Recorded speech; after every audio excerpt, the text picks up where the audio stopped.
but she beat his ear instead, and the man, who was in pain, left EJ behind, running for his dear life.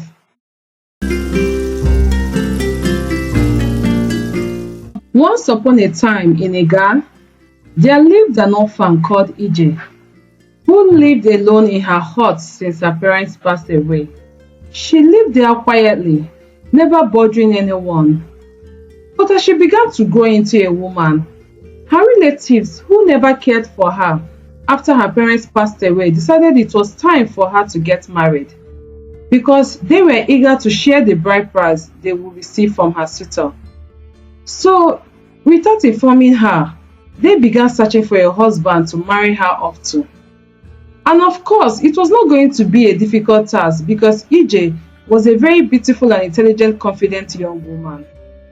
When the young men of the village sat to discuss women, EJ's beauty was the standard of measurement used to examine other girls in the village. But EJ was ignorant of all that was going on. Whenever men tried to approach her, she would ignore them, and if they persisted, she would embarrass them. "I guess they are waiting for a prince to marry you," some of the young men would tease her. But EJ never cared about what they said. She barely had any friends, and she never invited anyone to her hut. The ladies in the village always thought of her as proud and egoistic. They concluded that her beauty has gotten into her head. The only person EJ gave access to her life was Ngozi, her neighbor in the market where EJ sold wrappers. But no matter how friendly they were, their conversations never left the borders of the market. Weeks passed. EJ's uncles called her for a meeting. They wanted to discuss their choice of husband for her. They said, "We have patiently waited for you to bring a husband, but you have failed to do so. Therefore, we have taken it upon ourselves to find one for you," one of them said. They told her that their chosen suitor would visit her at her hut the following day, and they gave her some advice on what to say to her suitor. So the next day, EJ sat in front of her hut, waiting patiently for her suitor. And next to her was her mortar, which she planned to use in chasing away the man as soon as she sighted him. When the man began approaching the hut, EJ grabbed the mortar and she began chasing him, and he ran for his life. When the news got to the uncles, they summoned her and they shouted, "What is this we are hearing?" EJ faked remorse. She knelt and begged them, promising she would not do it again. "It's okay, my daughter," one of them said. "Although you have lost the first man, we have another one for you." So the following week, she sat in front of her hut waiting for her second suitor. But this time, she had the pot of hot water beside her. When she saw the man approaching her hut, she ran towards him and poured it on him. With fear and regret, the man ran in fear for his life. When her uncles heard the news, they called and threatened to deal with her if she continued that way. But EJ was not moved. The next day, they sent the third suitor.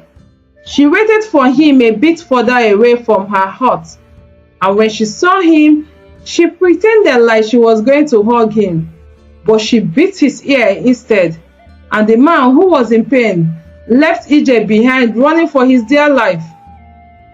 Now, news about EJ and her suitors had spread around the village, and EJ was happy about it because everyone would now understand that she's not interested in any suitor, for a reason she did not care to share with them. But there was a certain young man called Azoka who was determined to marry EJ, despite the stories in the village. He insisted she was his choice. To an extent, he did not believe what people said about her, because whenever he saw EJ, she was always calm and she never displayed any aggressive behavior.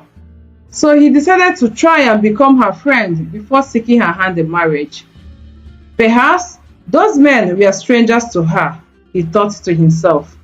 So one day, he went to EJ's shop to patronize her business. and how she sold the wrappers to him further proved she was not a difficult person. So daily, he would go to buy one thing or the other from either EJ or her friend. One day, Azuka had an opportunity to have a conversation with her. That opportunity presented itself because EJ was struggling with some heavy materials due to the large amount of goods she had received. Azuka overheard her and gave her a helping hand and also counted it for her. She looked at him in doubt and then she continued taking inventory of her goods. But eventually she arrived at the same number. Said with a smile on her face, hailing Azuka's smartness. Azuka was very excited because it was the first interaction they have had aside from hello, hi. He quickly finished the remaining counting and EJ offered him a drink, but he declined. As time goes on, Azuka kept coming to the shop, but now his conversations with EJ were more than business. Sometimes he even helped her to do some counting and arranging of wrappers. One evening, he came to buy something as usual, but EJ was already packed to go home. However, because of Azuka, she unlocked her store and sold to him. But as she loaded some wrappers on her bicycle, she realized the tire was flat. "What will I do now?" EJ exclaimed. "Azuka, please, can you help me carry some of my things?" she asked him. "To your house?" he asked her. But EJ angrily responded, "Of course not. Please, oh, men are not welcome in my hut. I will tell you where to stop." They both began walking away from the market square. And as they walked, Azuka thought it was the best time to tell EJ about his feelings. "I like you, EJ. Please, I want you to be my wife." Immediately EJ heard those words, she stopped walking and looked at him astonishedly. "So, is that why you have been coming to my shop every day?" she asked him in annoyance. And Azuka slowly nodded immediately. She asked him to drop her things by the road. "Don't help me. You can go.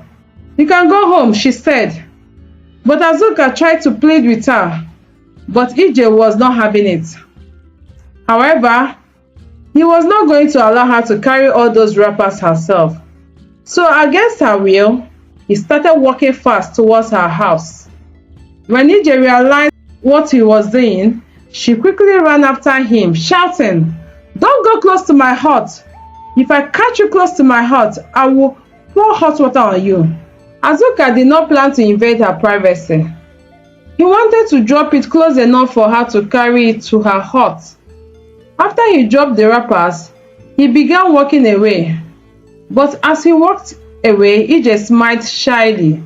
She definitely had feelings for him, but she instantly wiped that smile off her face. "Of course I can't marry him," she said to herself as she began carrying her wrappers into her hut. The next day, Azuka came to see EJ at her shop, but she would not attend to him. She asked him to leave, but he quickly moved to Ngozi's shop. "I want to buy some cowries," he said to Ngozi. "What could you possibly want to buy from Ngozi? She sells cowries." But Ngozi, who had observed Azuka likes EJ, quickly came to his rescue. "Please, leave my customer. Don't chase him away," as she drags him to her shop.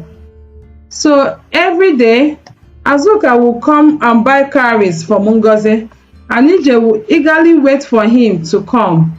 And anytime he was late, she would be visibly upset.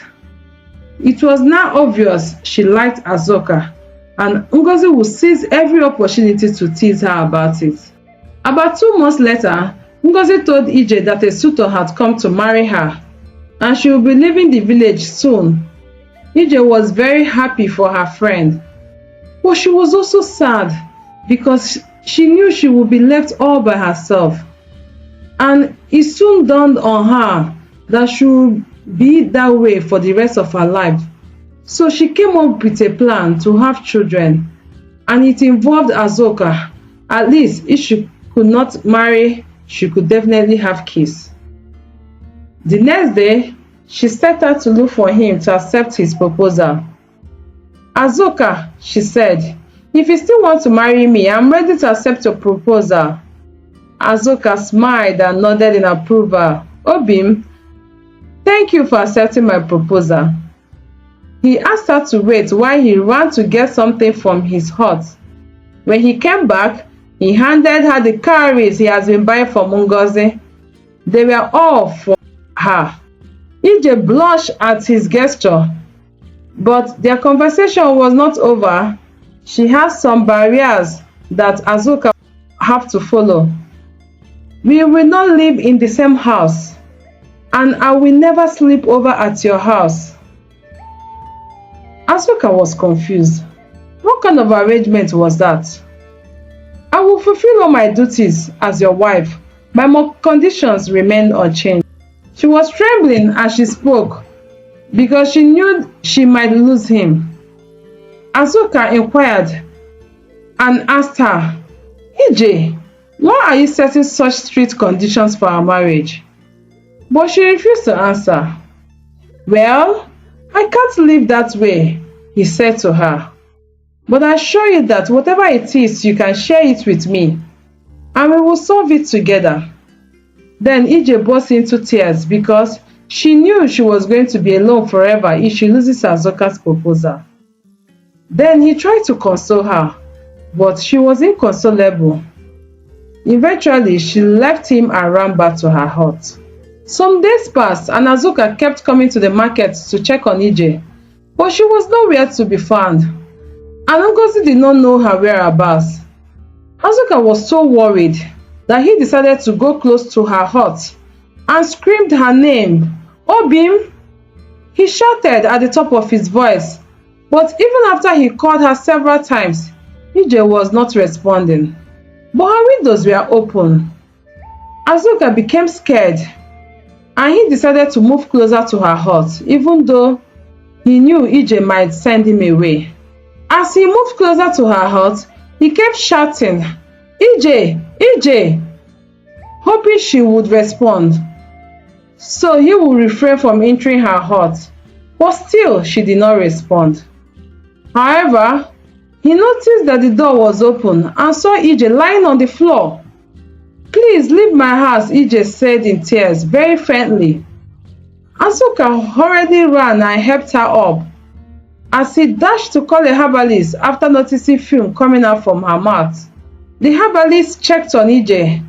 He advised on what to do to help reduce the often occurrence of her condition.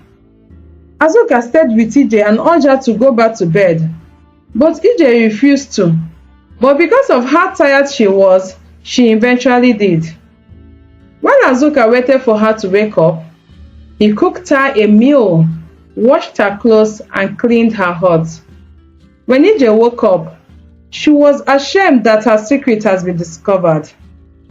Ije said, "I feel so ashamed you have found out that I do have seizures." "Ije, please don't be ashamed," Azuka said to her. "This can happen to anyone, but you don't need to hide it from me. You need someone who can help you in times like this." It was a condition she had to live with her whole life, and that was why she refused to get married, because she did not believe that any man will accept her that way. "This happens to me every time," she said. But Azuka responded, "We will deal with it together." The next day, Azuka did not show up the following morning as promised, and Ije became scared that he had abandoned her. As she walked into the village to look around for him, she noticed a group of men were looking at her strangely. So she thought Azuka must have spread her secret, and in anger she shouted and said, "And so what? It's not my fault that I have seizures most times, and you all can judge me for all I care." Azuka was just walking towards her hut. Although he was meant to arrive early in the morning, he decided to meet with some hunters who will help him hunt some meat for him and Ije. When Ije realized she had leaked her secrets to a group of men who were talking about something completely different, She ran back to her hut, and Azuka followed her. The entire villagers will all know now, she cried. But Azuka consoled her and said, whatever comes, we will deal with it together.